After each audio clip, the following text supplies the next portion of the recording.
feels like to be back on this field that not only you have so many memories, with Toronto on, but then last year, the save and everything with Seattle? It feels good. It feels good to be back here. It sounds like a really silly thing, but it feels good to have maximized our season all the way to the end again. Today's our official last practice, and that sounds really weird, but for players that haven't experienced that, usually you go into games do or die, like home and away series in playoffs. You go into it saying, okay, today may be our last practice, but we hope not. Well, you get to this point where this is definitely your last practice. It's a very surreal, strange feeling. Once we were done, we congratulated each other on a great season in terms of the effort we put in on the practice field on a daily basis. And now it's just about going out tomorrow and enjoying and hopefully adding one more. There's been a lot of talk about how they're expected the field to be better this year than last year. It's not going to be quite as cold. Snow's expected, which would kind of leave you with a slicker, wetter field since it's heating. I love that as a goalkeeper. Why do you like that as a goalkeeper? I'm joking. I hate a slick field. Obviously I have no grip whatsoever, but you have to remember that it's the same conditions for the other guy on the other end. So it is what it is. If it's going to be disaster or as comfortable as you could wear little short shorts out there and it's nice and warm, it doesn't matter. It's the same thing for both teams. Whichever team thinks it's more of an issue, it will be an issue for. So I think we've fortunately have had plenty of time in Seattle to train for cold weather. I'd argue we've had, I think one of our very last games during the season where it was actually raining at CenturyLink was very, very cold. So I think we're prepared. You and I have spoken before about the visualization that you do as a goalkeeper.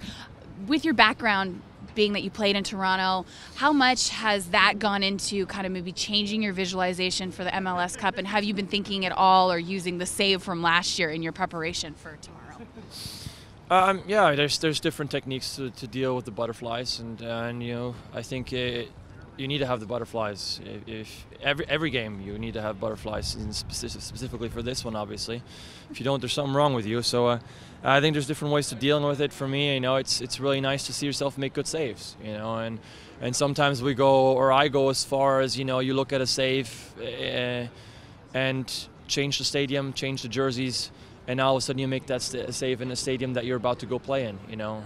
For me now, obviously I have one save that I don't have to change anything. So yeah, I've looked at that one. I've looked at other ones. I've looked at reactions of us celebrating, of that good feeling, that positive vibe. Those are all things that help you properly deal with the butterflies. You can shove them away, and they will come out at the worst moment right before kickoff, or you can deal with them, use them to your advantage, and make sure you can really focus in. How does this day feel different than this day last year?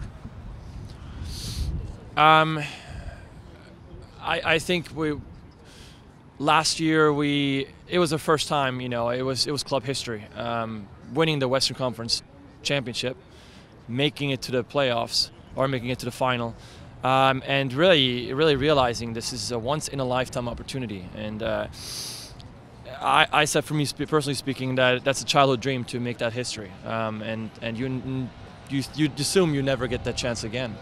So there's a lot of pressure there. Now we can repeat. That's an amazing feat right there. But I think again we're touted as maybe the underdog.